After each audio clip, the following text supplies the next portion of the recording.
Assalamualaikum, halo teman-teman, ketemu lagi di channel saya Ian Art. Buat teman-teman yang baru mau belajar menggambar, kayaknya video ini cocok banget buat teman-teman semua.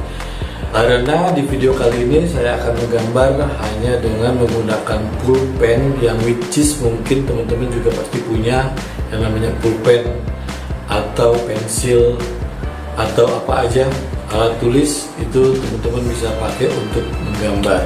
Buat teman-teman yang baru mau belajar menggambar, nggak perlu repot-repot untuk mempunyai seperangkat alat gambar, karena yang dibutuhkan untuk menggambar itu cuma kemauan aja, kemauan untuk mau coret-coret dan menggambar apa saja yang teman-teman bisa gambar.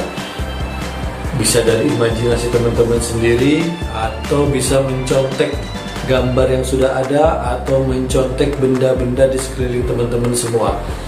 Nah, di gambar kali ini mudah-mudahan bisa memberi ide atau inspirasi buat teman-teman semua untuk apa yang mungkin akan teman-teman gambar. Teman-teman bisa mencontek gambar-gambar saya yang pernah saya buat, atau teman-teman bisa mencontek dari apa saja. Untuk lebih jelasnya tentang gambar yang saya buat kali ini, teman-teman bisa simak videonya dari awal sampai akhir. Semoga bermanfaat, dan langsung aja check it out my friend.